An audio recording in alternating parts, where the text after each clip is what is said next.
I might have figured out the secret to my easy sleeps, or easily falling asleep. Eat a heck of a lot of rice for dinner. So I just had rice with some Indian sauce, and I was resting again at 8:30, and then I just kind of laid there for an hour, feeling like I was kind of sleepy. And I had taken my 6 caps of the Hardy's amino acids at 8:30, so I waited until 9:30 to take my meds, and then I just went to sleep. And it was easy enough. And that was the first night of taking the 1/8 dose. And the last 2 nights, I've been listening to a Krishnamurti audio on YouTube to fall asleep. And I used to do this every night when I was back home because I lived in a noisy neighborhood. But when I got to California, I realized it was so quiet that I just wanted to listen to the sound of silence as I fell asleep. And sometimes it's noisy with people noise around where I stay, so I usually wear earplugs. But lately, since that first night when I was sleepy, I was actually listening to a Krishnamurti talk on YouTube. So I wasn't sure if it was the rice or the Krishnamurti talk, but last night I did both. And interestingly enough, I woke up at some point because I thought I heard a knock at my door. And I just heard like one knock, but maybe a couple other faint knocks. But the one knock woke me up. And it was sort of similar to how that scary heart energy wakes me up. But I didn't feel afraid. But I woke up, and as soon as I woke up, then I could hear the Krishnamurti talk that I was listening to. And right at that moment, he was talking about telepathy and being able to read people's thoughts, and how when the body becomes extremely sensitive, we can get connected to those types of powers and psychic powers and things like that. But he is one to also say that it's important not to get caught up in those things, because it's kind of like playing with a children's toy. You can just get stuck in that, and there's something that could be even beyond all that. Like by focusing on one thing, if I could all of a sudden read people's thoughts and then I decided to devote my whole life to that, I wouldn't be accessing the richness, which might include reading people's thoughts every now and then a whole dynamic thing of other aspects the rest of the time. And I don't know if that's what he's saying exactly, because who can really say what he's saying exactly? Because Krishnamurti is Krishnamurti. But it was interesting that there was a knock sound, and I don't know if it was from the Krishnamurti audio or if it was just this sound, almost like a so-called hallucination, to wake me up at that moment so I could hear that. Because I like those bits that he talks about, because it's referring to high sensitivity and how we can have access to powers. And if Krishnamurti's saying that, then it must be true.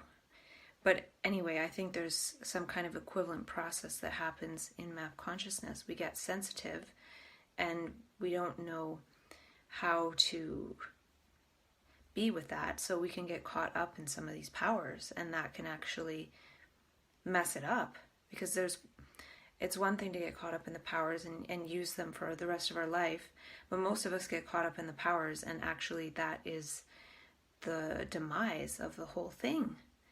So it could be important to understand that moving through this is to not form any beliefs around the uses of these powers, and just drop them like any thought or belief that comes along the way, or any experience, not clinging to them. So I didn't listen to all he was saying about that, but it's in a talk on YouTube called Jiddu Krishnamurti, What is Meditation? And in brackets, Truth and Actuality. And it's on Vinay's channel, and it's at about, I would start at about 55 minutes, but it sounded like it was about 59 minutes and 30 seconds in. And he also talks about these powers in the series of talks he had with Alan W. Anderson.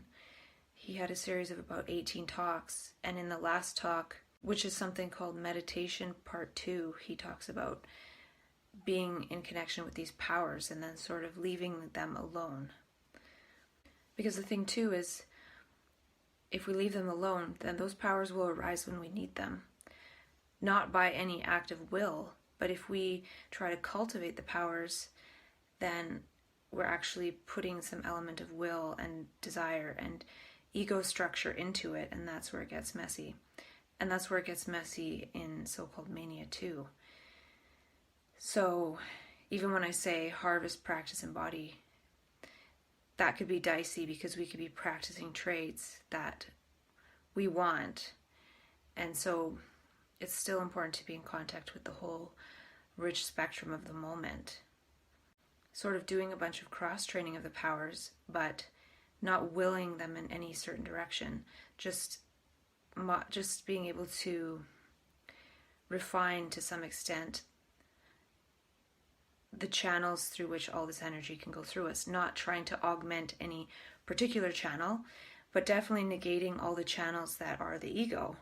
And by doing the negation of the ego channels, that will naturally just channel energy into these other channels that are trying to develop. And I don't know if that makes any sense, but that's okay. But I just found it interesting that some element woke me up to hear that, because I was having a conversation with someone yesterday and I was telling them about how in that in-between space between falling asleep and being awake, when trying to fall asleep, that's when some weird stuff happens. And they told me about an experience where they were laying in bed, opened their eyes, and a door opened and they saw something walk in the room and then go behind, and a sensation on their head. And then after that,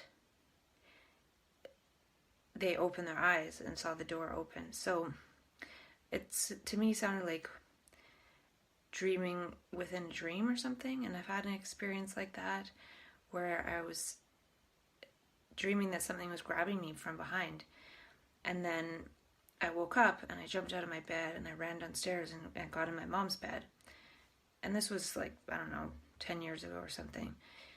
And then after that, I fully felt like that happened. And then I woke up and I was in my bed laying on my back like this. So it was like waking up within a dream, kind of like Inception or something. I don't know. But I just thought it was interesting because the way they described it, it was something about how the brain can create a hallucination to wake us up or something. So it'll create a door knocking, so then we wake up. Not that anyone was at the door, but that for some reason we're supposed to wake up. And then the same night that happened where there was this knock sound, I woke up and it was the exact part of the Krishnamurti talk that I needed to hear to sort of bookmark that in my investigation. And that's actually been happening a lot lately, where something will happen and then something will happen related to that. It's sort of a synchronicity, but not. It's more of this confirmation of synchronicity rather than an actual synchronicity. Like talking about the marching band analogy and then going to the park and there's a band playing. It wasn't a marching band, but it was a band ensemble of trumpets and trombones and all that. And those sort of things have happened probably like 10 times in the last week, or maybe 2. So it's almost the beginning of synchronicity, possibly. And I definitely tossed and turned throughout the night, and I slept very lightly. I woke up too warm because the heater was on in my room, and then I took off my pajamas, and then I went back it took me a while to fall back asleep. My legs kind of hurt, probably from rollerblading and hiking. And then I was dreaming, and then I was kicking around, and my blankets were pretty much off the bed. And usually I wake up in the morning and I just sort of fold the blanket over and get out of bed. Like I haven't moved the whole night. So these last couple nights I've definitely been more restless. And I don't think that's a bad thing. It could be I'm just not so drugged and laying there drugged, sleeping because of that. So I'm sure there's an adjustment period there. still feel rested. I feel a little bit tired, but rested for sure. And the other thing that happened yesterday is I was editing my 2 videos, and I was saying in the video, oh, I'm kind of glad that I'm not really extrapolating much from this. I have these 2 little pages left, and when I was editing the last 2 videos, I took a bunch of notes and wrote them in my phone. Quite a bit, probably a video or 2 worth of notes. So it seems like whenever I say something like, oh, I slept so good, this is it, the next night I don't sleep good, or, oh, I'm glad I'm not extrapolating these videos when I'm editing, and then boom, there's a bunch of extrapolation, and I'm feeling more clear, and that could also be a little scary, because that's sometimes when it seems like I hit the ceiling of moving with that wave of consciousness and that wave of perception, and then it retreats and retracts back to something like 2 steps forward and 1 step back, and the 1 step back feels intense. So I'm going to be a little bit cautious these next few days. I'll probably talk about those extrapolations later. I even kind of wanted to talk about them yesterday because they were more fresh. So we'll see what happens. Maybe these extrapolations will continue. I have till June 20th for the 1-year process, so that's okay. I have about 20 days until then, and 20 videos until I'm at 300 videos. Not that that matters, but 300 videos in 1 year, and then continuing until September 11th for the real year in terms of how often I was doing it. And yeah, so I will talk to myself a little bit more later about those extrapolations. It seems I'm kind of tired today, and I feel really full, maybe from eating all that rice, and then this morning I had the usual muesli, a big bowl of that. So I'll probably have a small lunch, and then maybe just have juice for dinner. I'm feeling like I need to not eat quite so much. So onto the stuff I extrapolated from yesterday's video.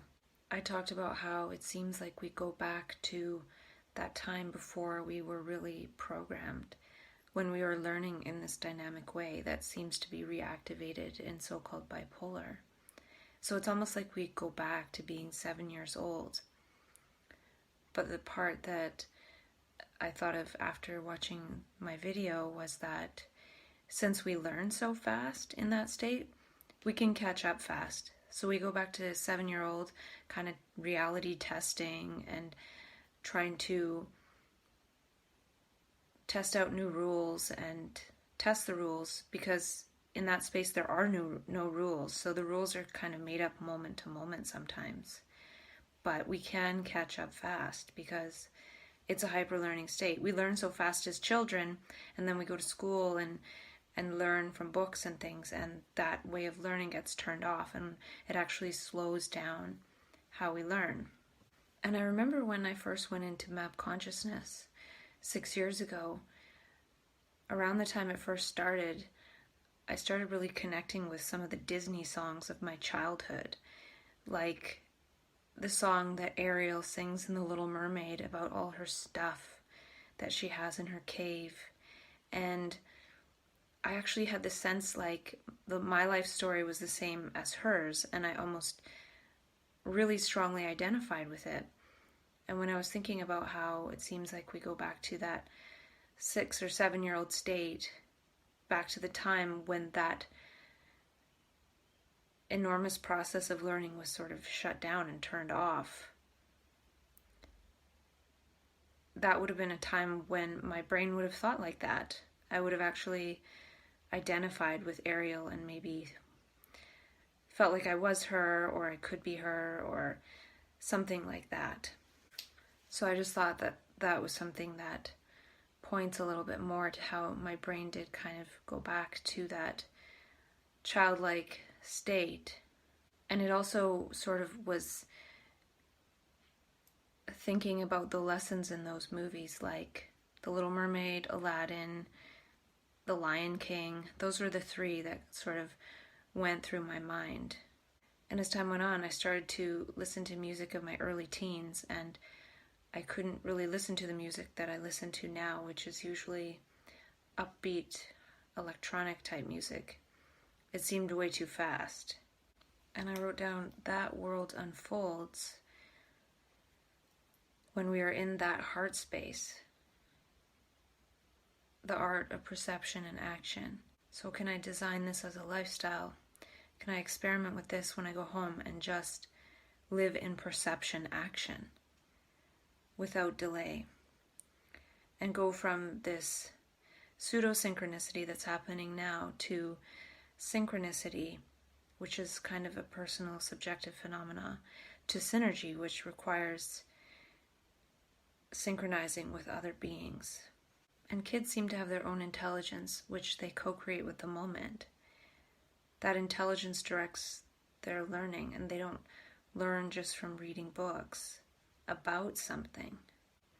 And I wanted to finish a point about the whole idea that the ego is a hallucination or a delusion. So feeding energy into this creates what we feel are outside the range of the me, which we call actual hallucinations. But I think the whole process is a hallucination. And I wrote down a few things that were kind of more in the airy-fairy range, which feels less like an extrapolation and more like a statement, like a direct download from something else, like channeling something. And an example of that is I wrote, there is no person separate from the process. When you see that, you are everything. So that's not really an extrapolation. It's kind of like, where did that come from?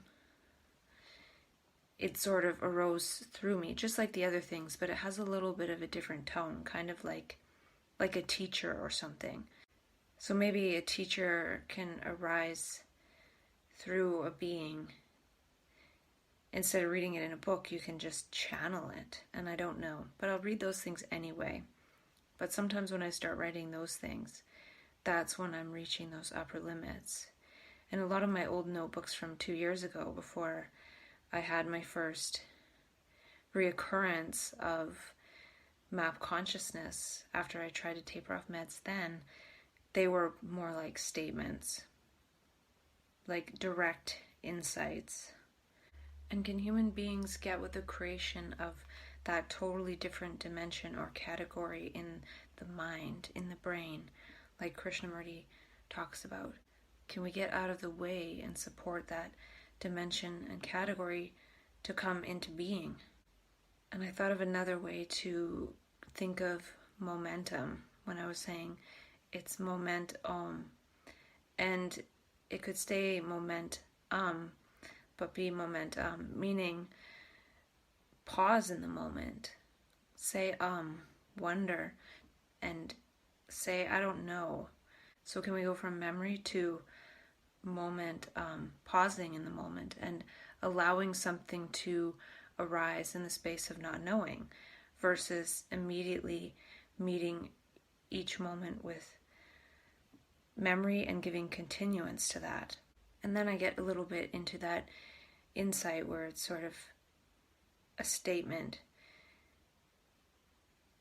You'll start being surprised at what you do.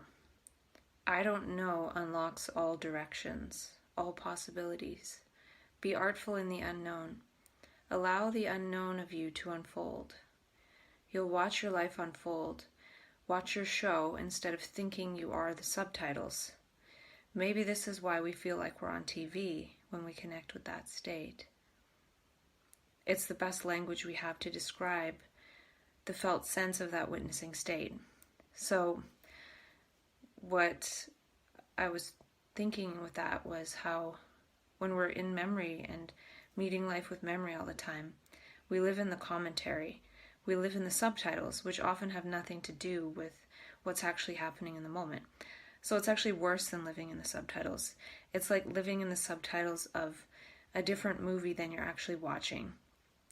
So when we really connect with map consciousness, it could be one of the reasons why we feel like we're on TV or somebody's watching us and we're in a movie or our life is a movie. And I've heard it called the Truman Show delusion, how after the Truman Show came out, more people showed up in the psych ward feeling like they were on the Truman Show or feeling like their life was like the Truman Show. And so they're saying that the context of what is out there in society sometimes contributes to the types of delusions people have. And I don't know if that's exactly true.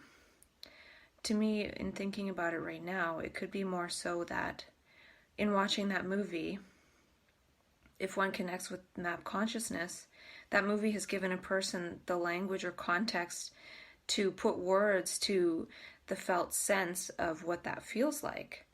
So by watching that movie, and then say somebody goes into map consciousness later in life, they might feel like they're on the Truman Show because they watched the Truman Show, but it's not because they watched the Truman Show, it's because the Truman Show gave them that language to kind of describe the sense that they could understand the character in the show must have been feeling. And I've talked about this a few times in different ways, how we don't know how to give voice to some of these felt sensations, but since our brain operates on translating everything into words and thought, and according to the past, it will reach into that bank to try to translate and make sense of why this shift in orientation feels like this. So even with me creating all this context for myself, I had a so-called crisis in January, but part of me talking to myself all this time was a factor in me being able to avoid the psych ward. And I would talk to myself, and I've been talking to myself, and then I watch the video to edit it. So in that way, I'm kind of watching my own movie. And in watching my own movie, when I have a strange felt sense of something that comes up that is not part of the regular consciousness I try to maintain for functionality's sake, then my brain might actually look into my own movie that I've created for myself of all this context to help to give words to the felt sense of that. So what I'm saying is it's not necessarily that the Truman Show caused people to have Truman Show delusions. It's that movies in Hollywood are really good at creating a lot of different stories around these strange phenomenon that actually do happen to people. And then oftentimes we actually just see it in a movie. And it could be because people who created these movies or helped to write the scripts might have had these types of sensations and then created a movie around it. But it's actually a lot of these different movies, a lot of these different psychological thrillers or psychological drama type movies have elements that people actually experience. So I think the elements that people experience actually happen before and have always been happening, and then someone happens to make a movie about it, and then people happen to go to the psych ward saying they feel like this movie character because it's the best way to kind of describe that sensation. And there could be infinite sensations of these different types that are hard to put into words, that there could be 1,000 movies about. And if somebody has happened to see some of those, if they happen to have a sensation similar, they might say, oh, you know The Matrix, it kind of feels like that. Or you know The Truman Show, it kind of feels like that. Or you know Donnie Darko, it kind of feels like that. Or you know I Origins, it kind of feels like that.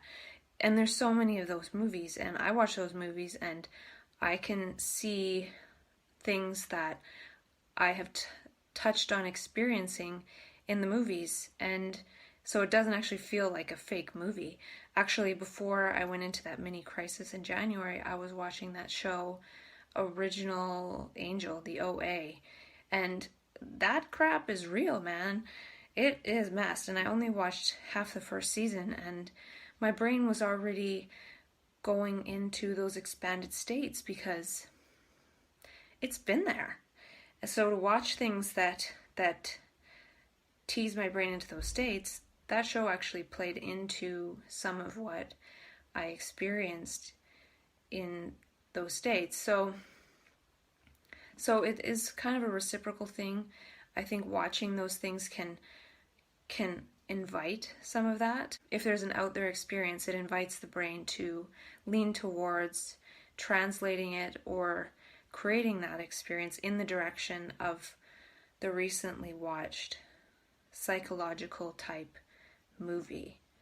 So me personally, I have to be careful what I watch, because even watching The Arrival the other day, my brain has seen certain things about non-linearity and non-locality and things in my past experiences, and is almost translating it in terms of that. Just certain bits, not all the bits, but the bits that were like that movie start to arise in consciousness. And since there's a movie that is an hour and a half and it points to all these different phenomena, the brain starts trying to make sense of some of past experiences that it hasn't yet made sense of with the help of that movie. So this can be good, and it can also be a little bit scary or fascinating. It's fascinating, but it gets scary when the brain starts moving too quickly. And one thing I'm going to ask Hardy Nutritionals is how long these drug residues stay in my body, and how long does it take for them to leave, and do things like infrared saunas help to move the drug residues out of the body? And I'm also thinking of doing a ketogenic diet for a month, and that can cause weight loss, and weight loss is fat, and when the fat leaves the body or melts away, that could actually release a bunch of the toxins. And that was one of the other interesting pseudo synchronicities when I was mentioning that earlier, was I was thinking, oh, I want to ask Hardy Nutritionals about ketogenic diet and saunas, and whether I'm in danger of, if I do some detox, experiencing some more drug withdrawal because it's still in my system. And maybe it's not good to do a ketogenic diet yet because of that. And so I wrote that in my calendar so I'd remember to ask them, because that is how I remember stuff. And that's the only way I can remember stuff, if it's sort of a scheduled thing. Otherwise it seems to arise naturally when need be. But anyway, I'm reading Dr. McCullough's book Fat for Fuel, and I had left off at a certain spot. I just read it on my Kindle app on my phone whenever I have a few minutes. And the next page I turned to, it said on there, be careful on a ketogenic diet because the rapid weight loss, if you just go right into the ketogenic diet cold turkey, all these toxins and things can be released into the body because they're stored in the fat cells. So that was another one of those pseudo synchronicities, and it seems to be like the brain asks a question and then the answer arrives in something that somebody was just naturally participating with anyway. And it's just really interesting how it seems to be right where I left off in that book, and then I turn the page and there it is. I'm still going to ask Hardy Nutritionals, but these are the pseudo synchronicities that there have been too many of them to attribute to chance. And the thing is, when the brain gets more clear, the universe is able to respond in more clear ways more quickly. So it becomes something that is really expected almost. They're surprising, but not surprising at the same time, because it's like the universe is on our side and helping us out to find the answers in the context of life. And that's why I feel like too, it's difficult to watch too many movies or TV or news or read books by other people, because it can cause my brain to just go into hyper extrapolation and see the beyond of everything everybody's saying. And that's another benefit of self-dialogue, is it's a way to still engage in learning without having to read other people's things and have the brain go kind of wild. It's like the brain is in such a creative state that other people and their hard work and what they're doing cause the brain to go even further beyond than if it was not to do that. Now, if everybody was just communicating in this way and learning from themselves and from each other in daily life, then maybe this wouldn't necessarily be a problem. And a lot of people talk about too much information. It's sort of the age of way too much information. Well, for people like me with bipolar, even just a small amount of information can be too much information, because each bit of information contains a lot of different possible extrapolations that the brain can choose to unfold. And so one has to kind of protect oneself from that.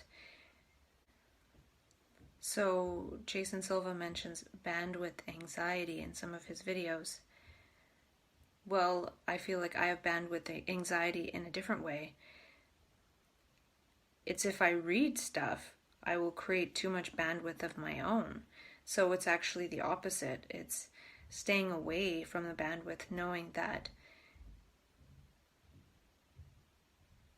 my brain can't really, it's not that it can't process it, it'll go beyond, it'll create from that priming.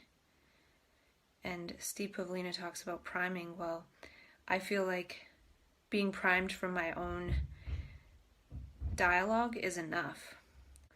And that means maybe it's not the most well thought out thing in the world, but it's just this flowering that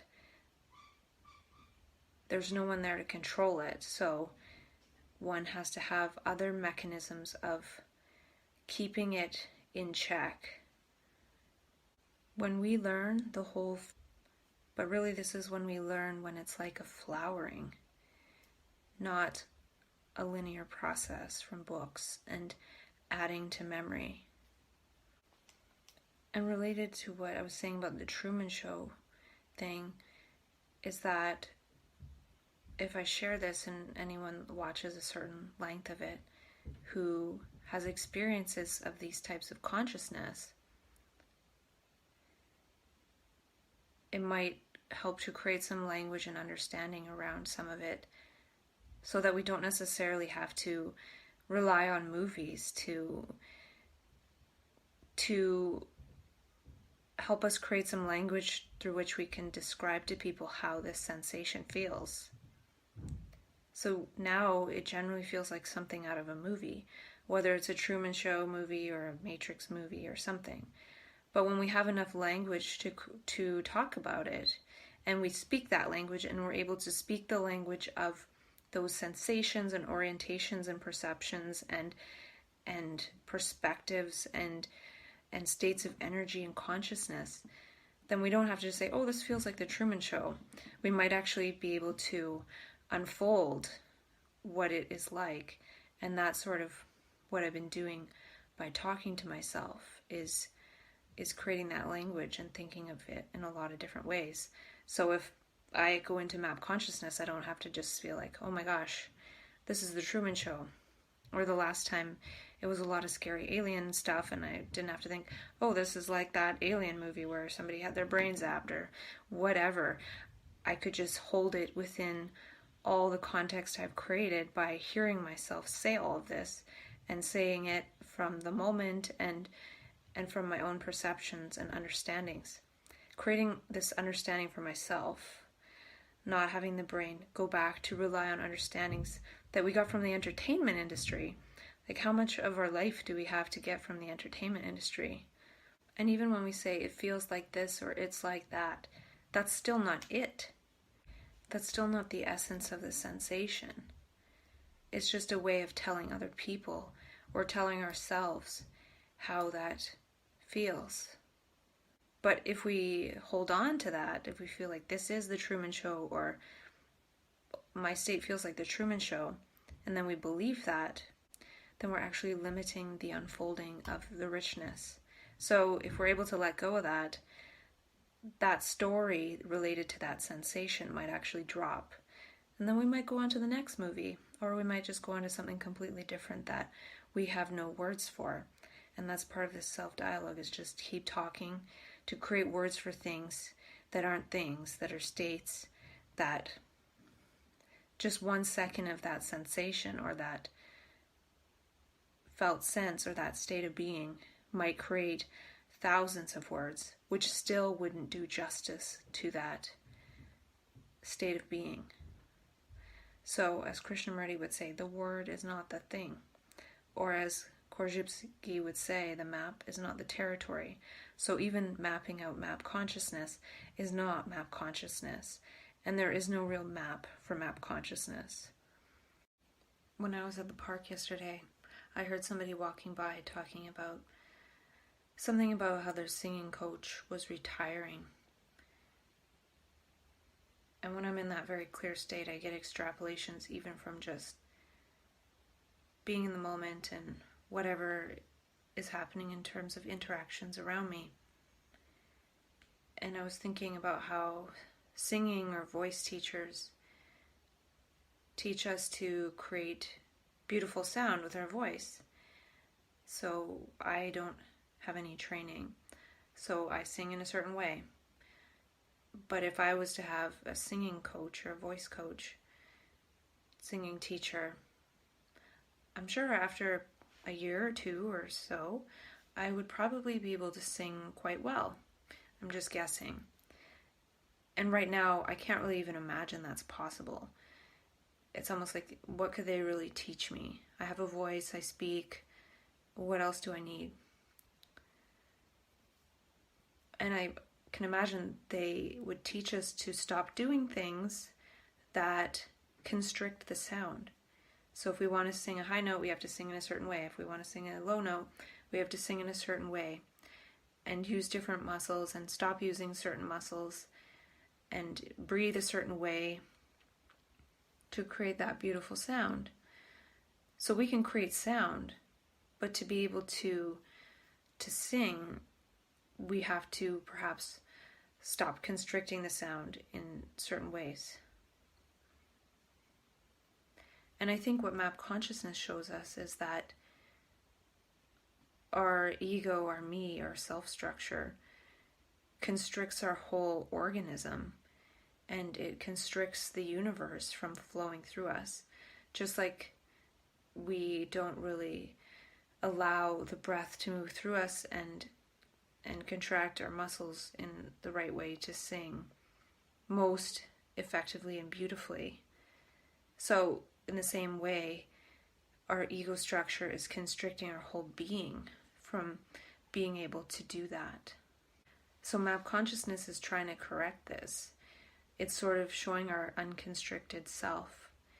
And if we were able to all of a sudden have an unconstricted voice and sing beautifully, we would still need to know songs and music to actually make it into something meaningful.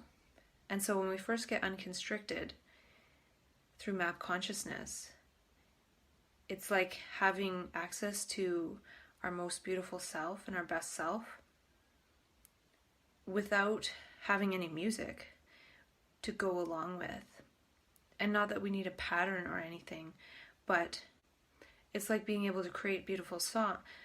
It's like being able to create beautiful sound, but not knowing how to play the tune of the ever-changing moment. So at least with musicians, they can look at a piece of sheet music and they can just play it. Well, the sheet music of the universe is always changing. So we have to be able to really improvise with that. And when we're first unrestricted, we might just think, I'm going to do this and this and this and this, and kind of have fun. But then we realize that just because we become unrestricted doesn't mean that we can just create our own music. We still have to create in alignment with the universe, because the universe is that which unrestricted us. So it's freedom, but at the same time, there's still certain laws of the universe, I guess. And I think when we first get in contact with that freedom, we're still partly influenced by the laws of the ego and those structures, even though we're freed from them. It's like we're playing an old song from an old tour of our band, and we didn't realize that we created a new album, and it's time to start playing that. And I'm pretty sure when I watch myself saying this, I'll feel like I missed a few clarifications, and that's sometimes what happens. I have a few minutes to make a video before I'm going out for a little bit, but I wanted to continue. I was thinking about the movie thing I was talking about in terms of the Truman Show delusion, and right now it sort of shows up as people experiencing a certain sense of experiencing reality, and then, say, going to the psych ward and then explaining to a doctor, I feel like I'm being recorded or I'm on TV or something, and then they say, well, this is the Truman Show delusion. But I feel like one day when we have enough vocabulary and enough sense of this changing flux of being human and not feeling so linear in terms of how the ego structure keeps us feeling within a very narrow band of reality all the time, we won't really need to explain the state. We won't need to explain it to ourselves or to other people. We'll just live it. We'll live it as this changing and fluxing being that we are, not thinking that we're this ego, and then if anything goes outside of that, we have to sort of explain it in terms of something that people can understand. And I don't even think we're doing it that way. We're just saying how it feels, and then people are saying, well, it sounds like you think you're on TV or you're in the Truman Show or something. I don't think I explained that very well, but it's just the difference between explaining to oneself that it feels like the Truman Show or something similar, and then attaching to that, which might actually cause it to continue instead of moving on to the next aspect of richness, which could be something totally different. And I was thinking about how our actual life could be like the entertainment industry, meaning it could be as good as how we imagine it is to watch those shows. So when we watch a show, we're very entertained. Well, imagine if we were that entertained, that feeling of how we feel when we're watching our favorite show. If that's how we felt all the time, but by actually living our life, by the fact of living our life, not having to sit down and watch a show to have that feeling. And it seems like our lives have been made mediocre through education and the way we're raised, so then we can be sold entertainment. And when we go into map consciousness, we feel like it's infinitely entertaining. And so it makes sense that sometimes we associate that with some aspects of the entertainment industry, because how we feel is something that we feel when we're just really enjoying something. And we usually equate that to some form of entertainment, because that's where a lot of our joy comes from, is being entertained. But map consciousness connects us with that joy of living, where we don't need entertainment, and it's infinitely entertaining without feeling entertaining. It's just very joyful. And it's no wonder we feel like celebrities in that state, because it just feels so rich, and we maybe imagine that that's how celebrities must feel when they are rich and they can experience a lot of different things because of their wealth and their experience and their fame. But when we're in map consciousness, even though we might not be having a celebrity experience, it probably feels just as good, if not better. So we kind of equate it with that, even though it's not that. So that means we don't need to be celebrities to feel like that, but we can be a celebrity in our own life, in that we can feel that good and joyful and rich. And our vitality has been taken. We've been sold these mediocre lives so we can be sold all this entertainment. And I've talked a few times about dropping experiences and insights and different things that happen and not forming them as a belief. And I was seeing how our thought structure clings onto things and puts them in memory and stores them as knowledge or stores them as belief, which is kind of the same thing. And I was thinking about how insight itself doesn't cling or form beliefs. So our usual way of the mind working forms beliefs.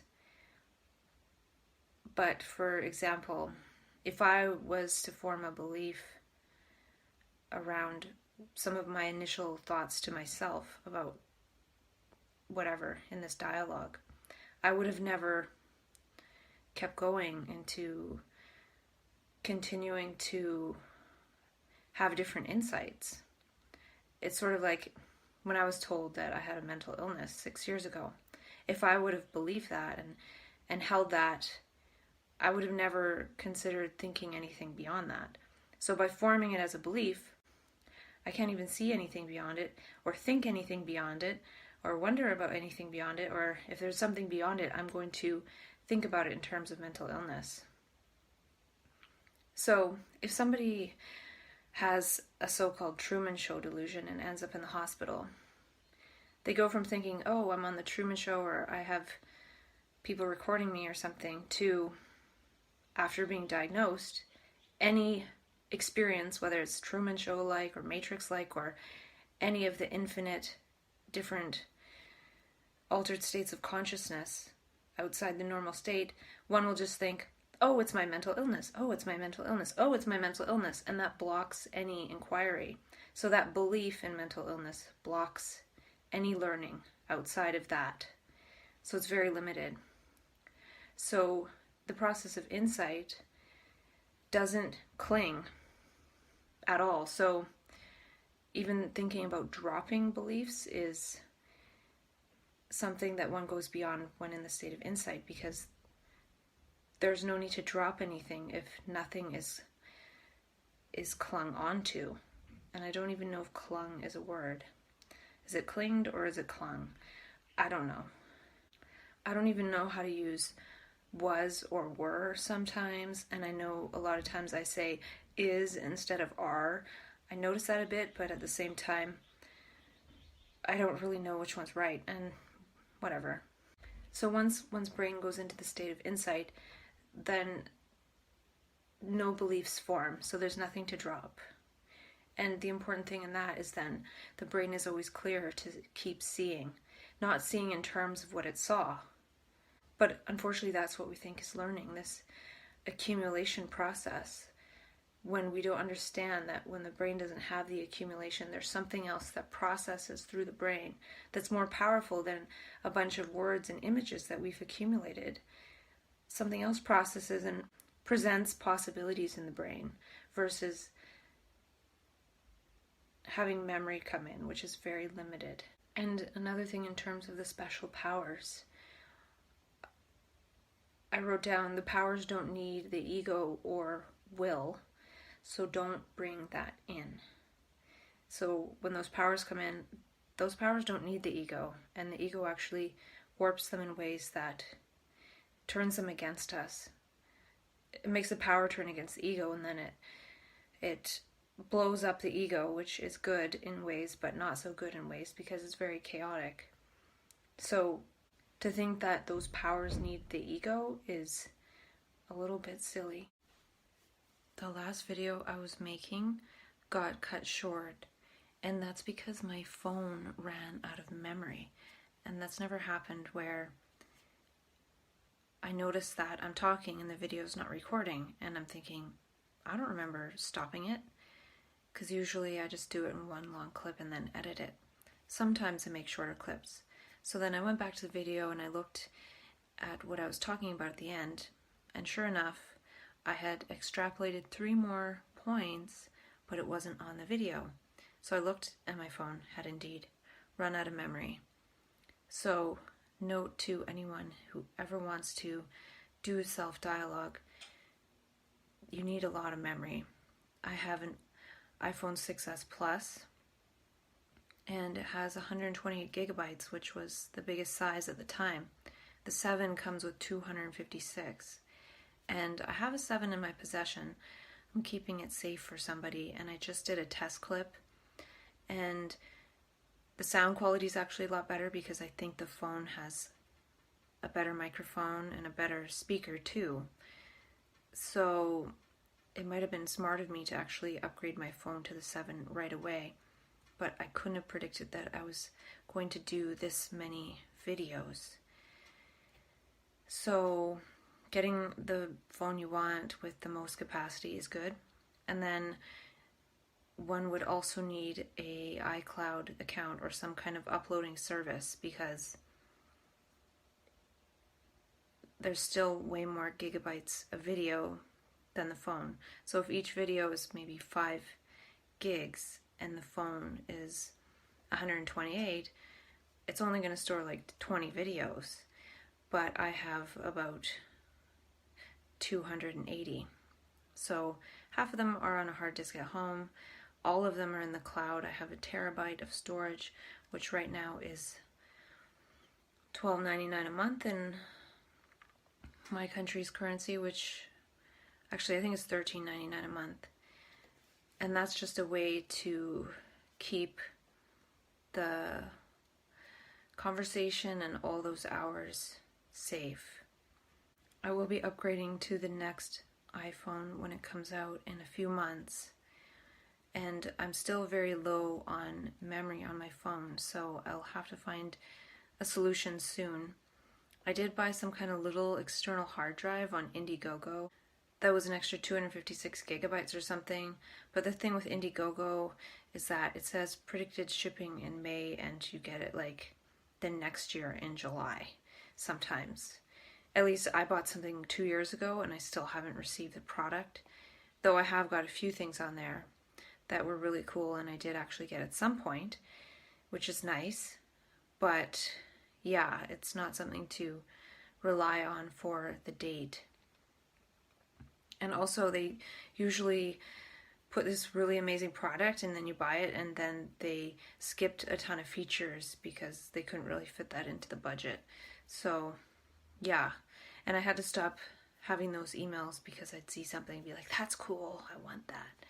So no more of that, but it's still a pretty fun website to shop on.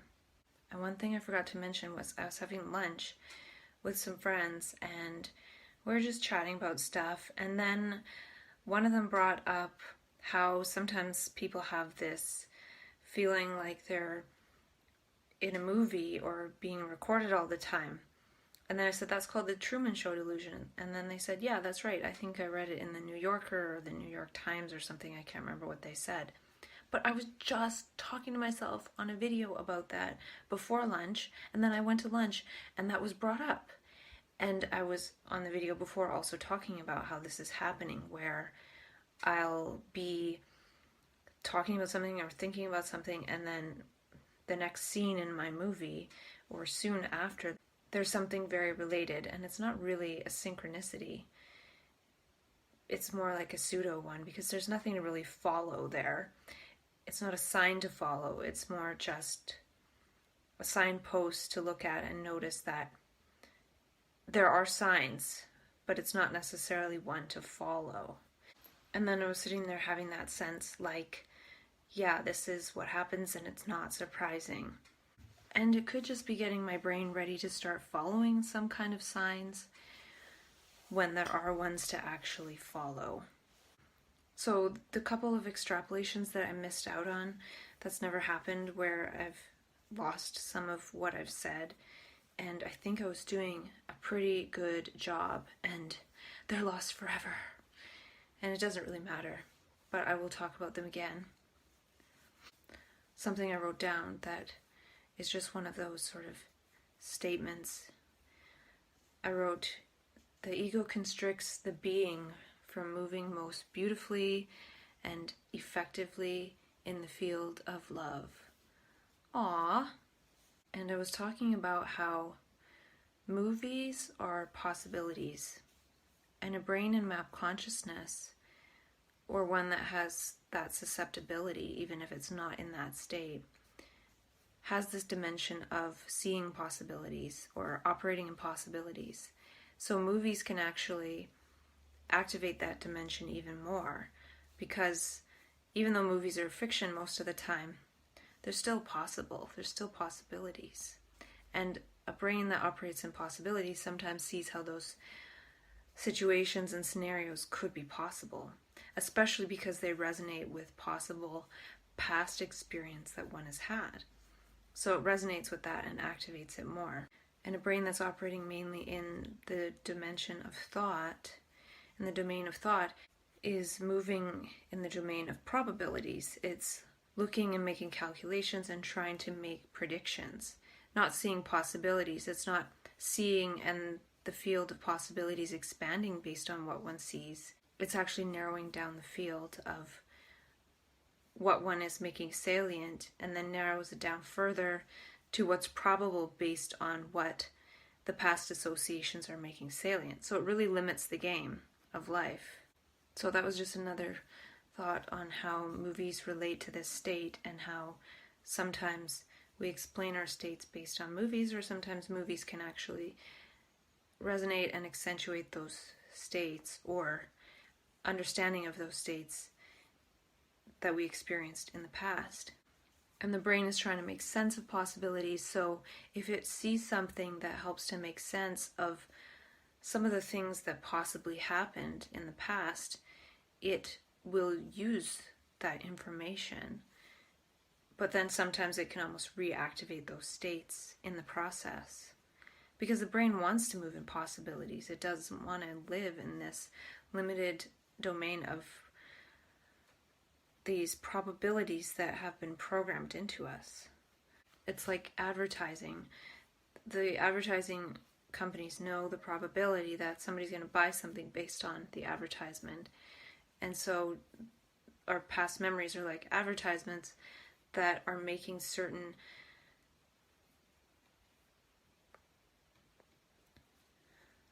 things probable, because it's changing what we see, narrowing down what we see and what we calculate. And this was the good one that I missed out on because the recording stopped. It was really good, so I don't know if I can do the same, and I wouldn't even know if I did it the same or not. So just as the ego produces hallucinations, thoughts, and beliefs, because the ego is just a mirage of these circulating thoughts and beliefs. So it's a hallucination of the circulating thoughts and beliefs, the movement of the thoughts and beliefs.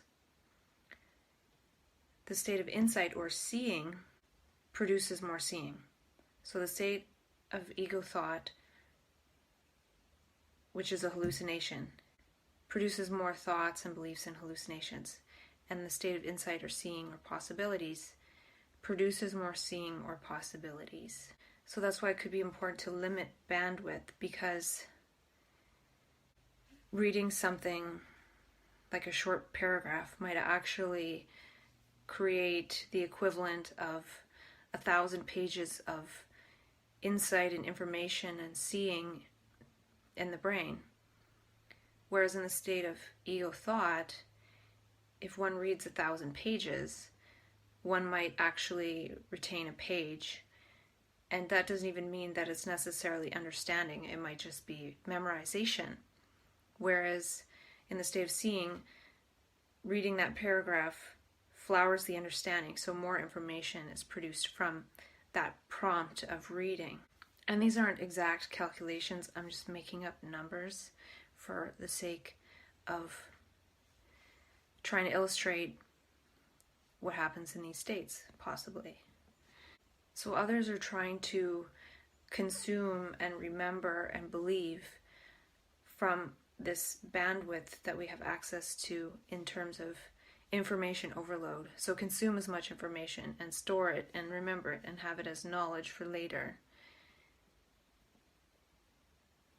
But when you can really see, you don't need to remember, because the seeing of something extrapolates and flowers even more information, because the brain is operating on a different algorithm based on seeing. So the ego, which is a hallucination and full of thoughts, can only produce more of that, whereas seeing creates more seeing. And it's not based on what you saw before. It's always starting again from zero, pretty much. So I don't think I did that as good, but that's okay. And I was thinking about how a lot of the ways that we act are kind of robotic. They're kind of computerized. We're acting based on programs. And so we're kind of like computer people. And a computer could almost simulate our life because we're pretty predictable. Whereas I don't think a computer could ever simulate or replicate mania. It's just too random and chaotic in a good way, in much of it. And I think that relates to what I was talking about in an earlier video quite a while ago about how I feel like mania is our safeguard against being computerized and ubiquitized and turned into kind of drone-like human bots, if that hasn't already happened. And I was looking at a webpage talking about some people that are studying bipolar and creativity and trying to find the links. And I was thinking about how this process is creativity itself. And then professional people come along with their categories and their education and say, that's bipolar disorder. But it could actually just be human creativity. So by saying, oh, that's bipolar disorder, is a human created construct that we superimpose over the original flowering of whatever this is. And back to the C frontal cortex. I feel like the prefrontal cortex could turn into the C frontal cortex in that its volume and structure is now diverted to seeing, which is related to insight and perception action, not pseudo-seeing, thought, calculating which program according to memory to activate, and then inaction because it's not adequate for the actual moment, it's projecting memory into the fresh new moment.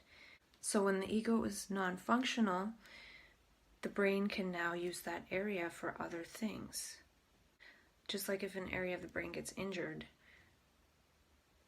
sometimes the brain will be able to use a new area of the brain for that task in order to allow the body to continue to move. So if the ego structure is damaged, now the brain can actually use all of that area of the brain. Because the ego structure is just a bunch of noise and thoughts and sounds and energy that's kind of like damaging that area. So it's almost like the opposite of having a physical injury that the brain has to now compensate for. It's like we have this mental injury, but the mental injury is actually the ego structure and all of our past hurts and memories that we've accumulated to use against the moment or make us feel comfortable or secure or whatever. So that part is actually injuring the brain. So when this injury stops happening, the brain can actually put energy towards allowing that brain area to be utilized for what it's meant to be utilized. And the universe is trying to break up this injury, all of this ego complex, so that this energy of the universe can come in and change the function of that area of the brain. And that might sound kind of strange, but a lot of people have synesthesia where they taste sounds or hear smells. So the brain is very changeable and fluid, even within what we know can happen. And what happens in map consciousness is totally unknown. And even with what I'm talking about right now and all I've talked about, it's still very limited compared to the unknown infinity that is this beyond that we can actually connect with, that can never be put into words. Even putting it into words in any form is somewhat limiting it. And at the same time, that's kind of important because it's important to stay in the world of words somewhat, because that's how the world is right now. But by having a conversation with myself the way I want to, at least I'm living in the context that I see. And by seeing, I create this context.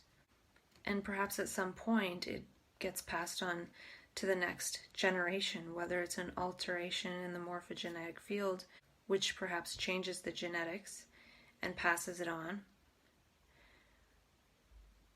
And I had this thought that maybe that's kind of what's happening in autism in a way.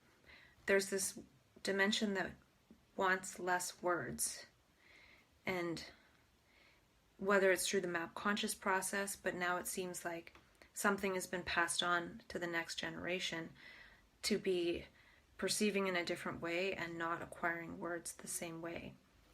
I feel like the could be learning perception, action first, and words later. They live in the moment. And when one gets connected with perception, action, seeing and extrapolation, and insight, it's like the mimetic structure starts to create new mimetic structures. So it's a creative process and it's a building process. Whereas this is counter to the ego state that actually wants to be consistent. So it wants to have a consistent story and consistent values and consistent programs and be able to predict how the me will act. And that's a bunch of programs, so that makes it easier to predict. And we want to be predictable. So the ego is against engineering memes by its very nature. And map consciousness is mimetic engineering memes.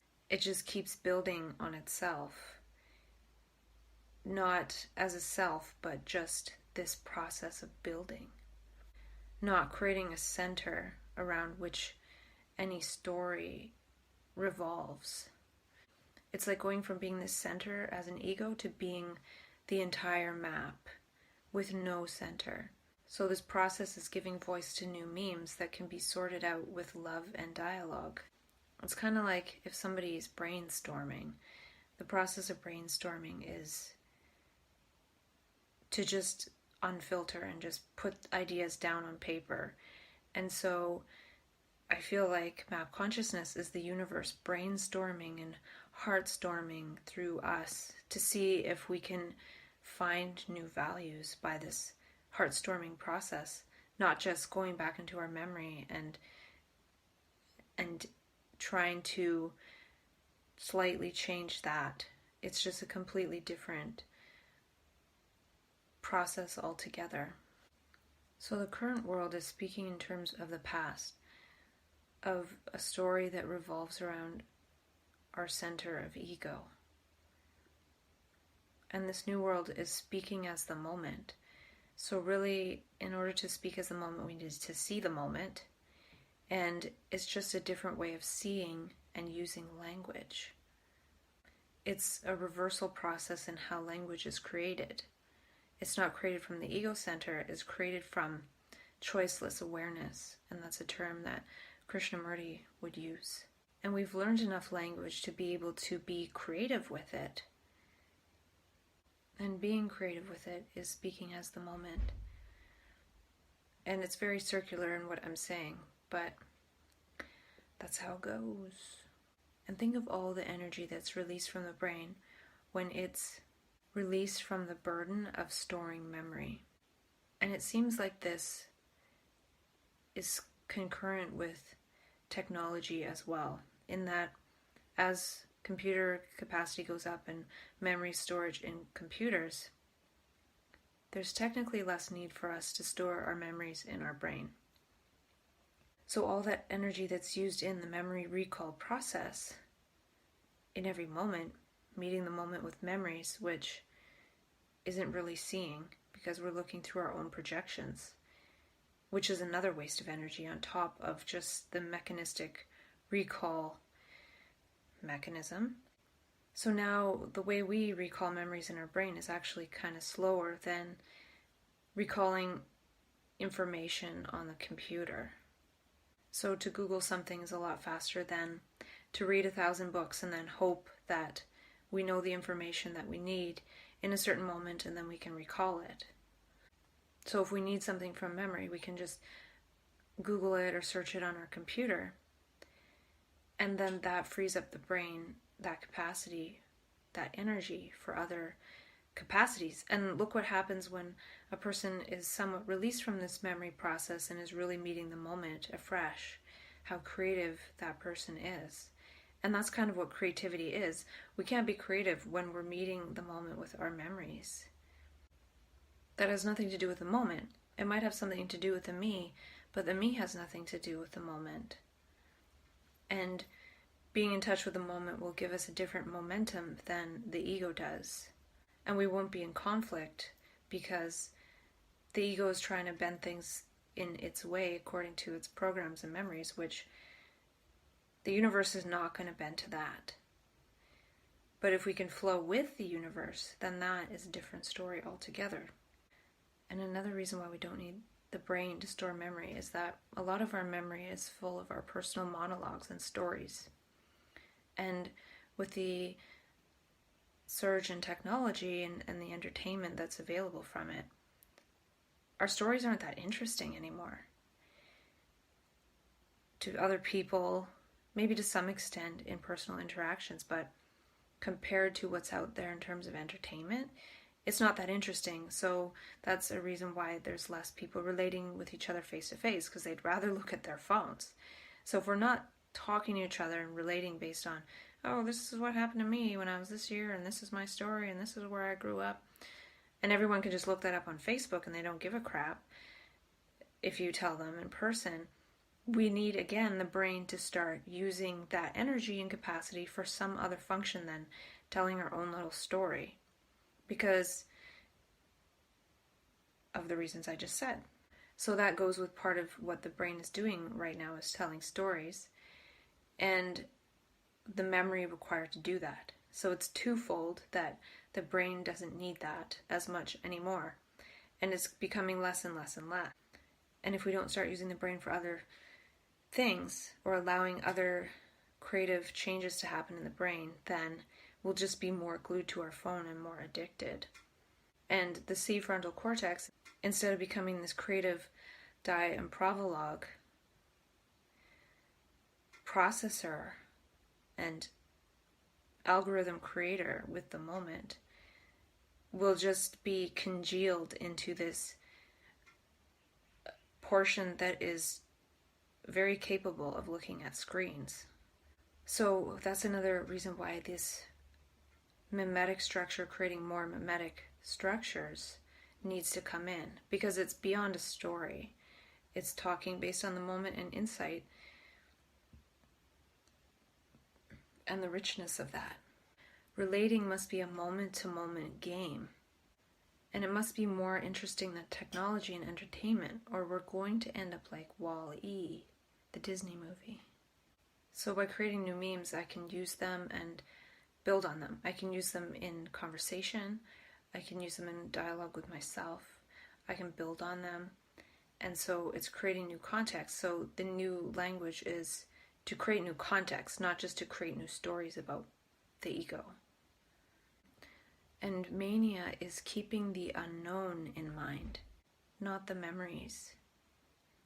So ditching the memories, ditching the memory recall, meeting the moment, gives all that space for the unknown, and for the unknown to speak to us and be made known, at least in that moment, through us.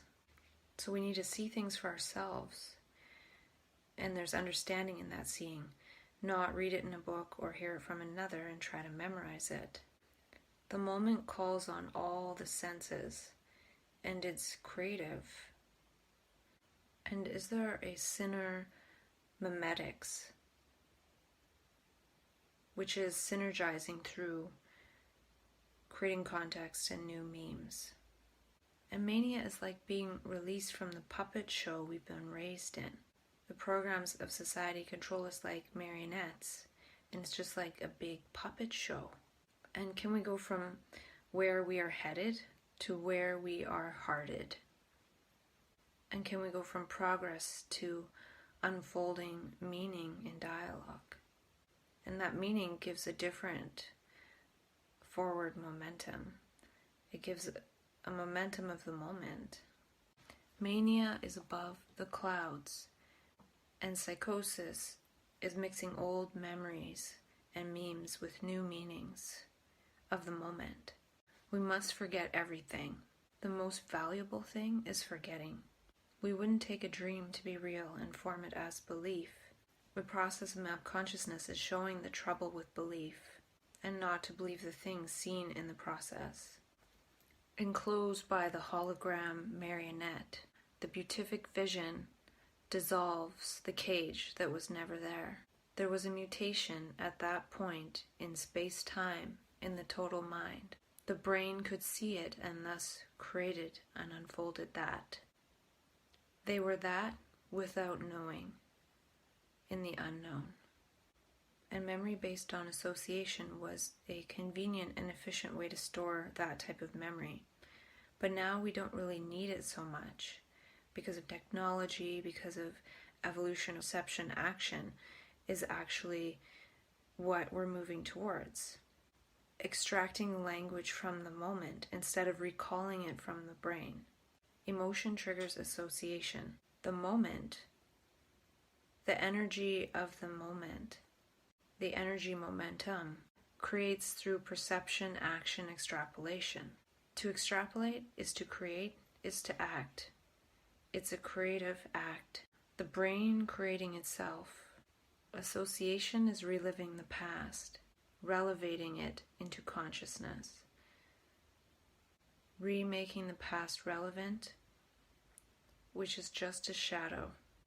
The insight algorithm builds on itself. And I think I mentioned that the blessing of my bad psych ward experience was that it was so bad that the benefits of that kind of treatment no longer outweighed the risk in my mind for sure. The risk of trying to come off the meds was now way less than trying not to. By staying in that paradigm, it's more of a risk. So that was the last straw, and now I'm a few days away from being off medication. And there's a woman who actually told me about Hearty Nutritionals. I knew about the EMP product, but Hearty Nutritionals is actually possibly a little bit better because, for one thing, it smells a lot better. It's a food-based supplement, so the EMP kind of smells a bit like dog food or something. And the Hearty Nutritionals smells kind of like vanilla, so they did good there. They also have their capsules as vegetarian capsules, at least for the micronutrient supplement, whereas EMP is a gelatin capsule.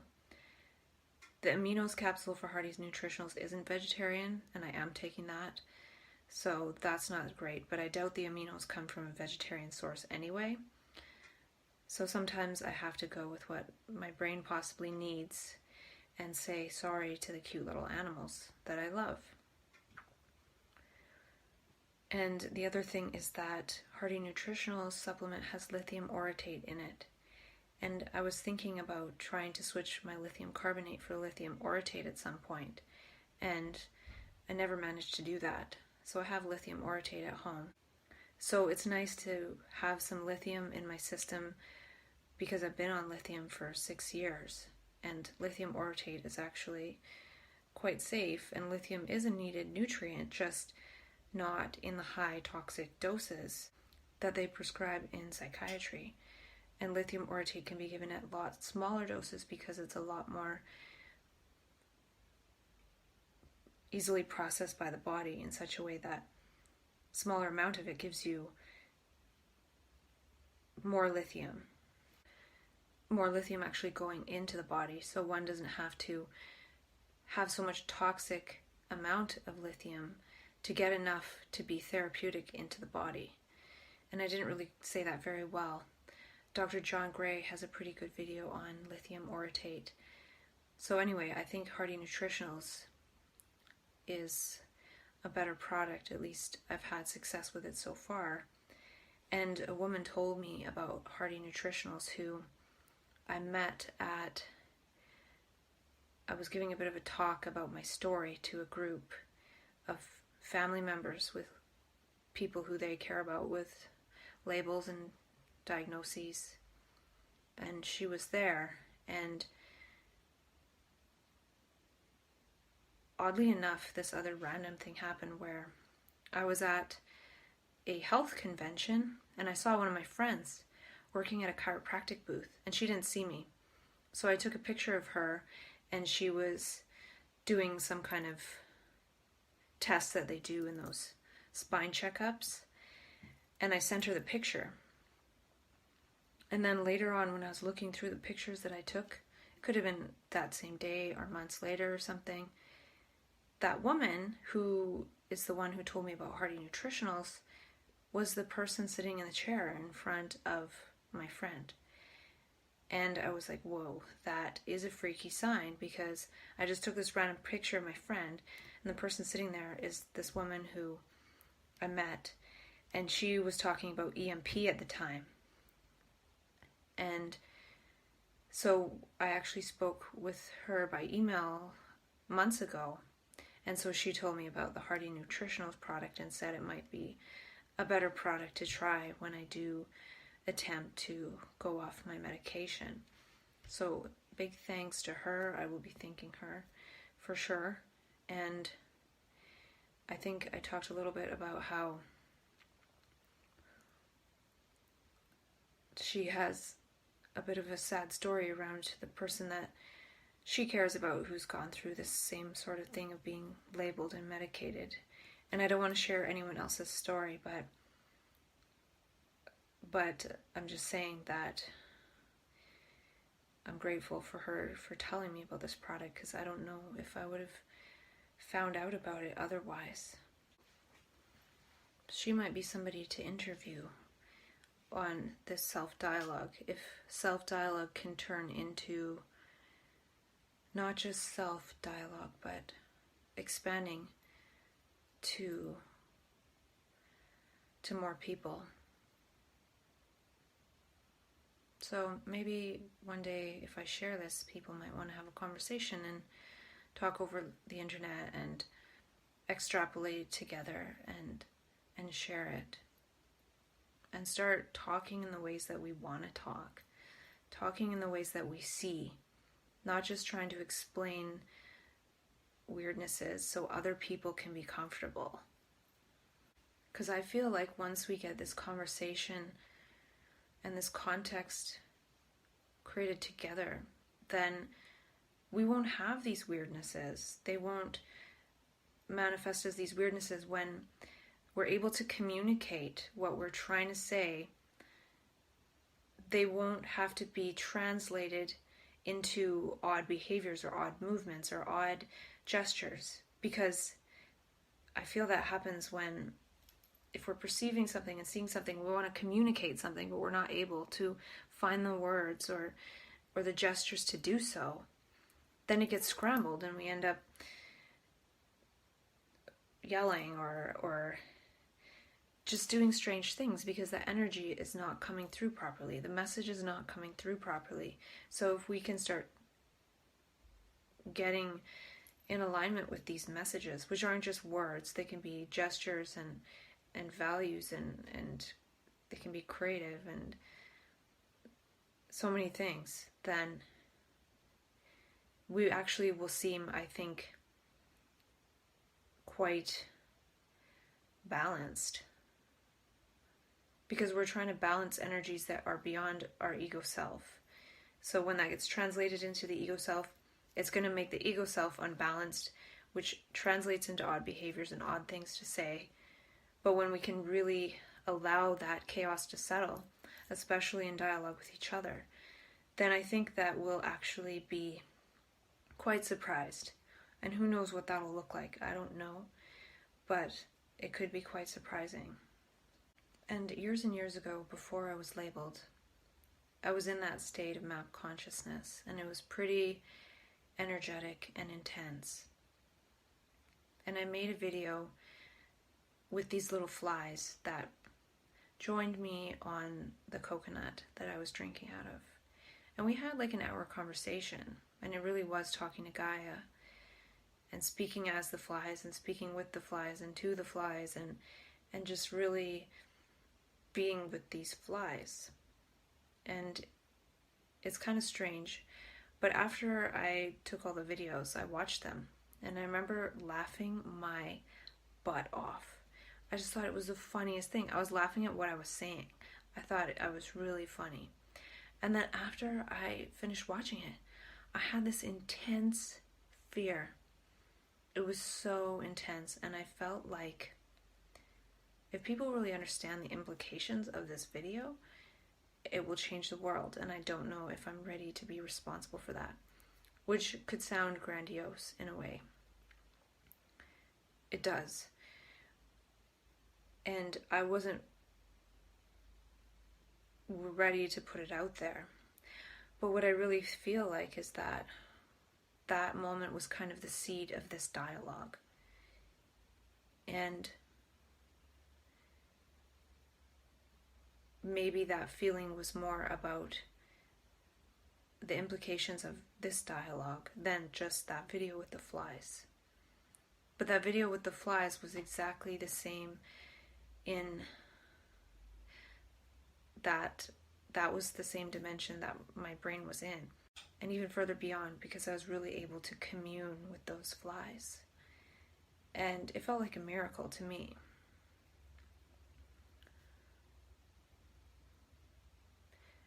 But again, my brain sort of saw that as the ultimate. Like, this video is it. It's like the secret to the world. If we can just be with nature, nature will come to us, and it's like heaven on earth where no creatures harm each other, and we all understand each other's unique place, and we even start to take on different roles because we no longer need to consume each other for food and blah blah blah or something.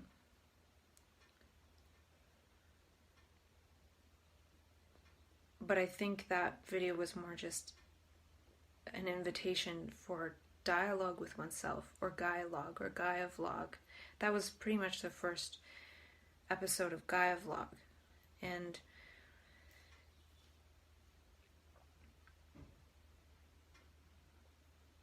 so after that video, I was afraid of the implications of being able to speak in that way, being able to see in that way. It was so completely different, and I was afraid of it. But now, after making however many hours of conversation with myself, it doesn't feel so scary anymore to be able to talk in this way. And I don't know if it's the same or if the energy behind it is the same, but I'm not sure what I'm saying about it, but it's just interesting how intense that feeling was. Yet the intensity of that feeling wasn't justified based on that small video that I'd just created. But maybe it could be more justified based on the hours of video I've created now. But I felt that fear then, but not necessarily now. So it's kind of like a premonition in a way. Like, it wasn't that video, but I did go on to create a lot of other ones. And it could also be that just having a brain in that state, and I don't even know if my brain is in that state now or has been since, could change the world.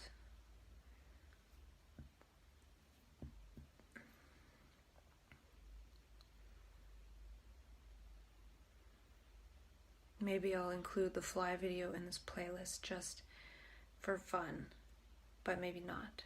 If not, it'll just be in another playlist, and it's called The Fly Whisperer.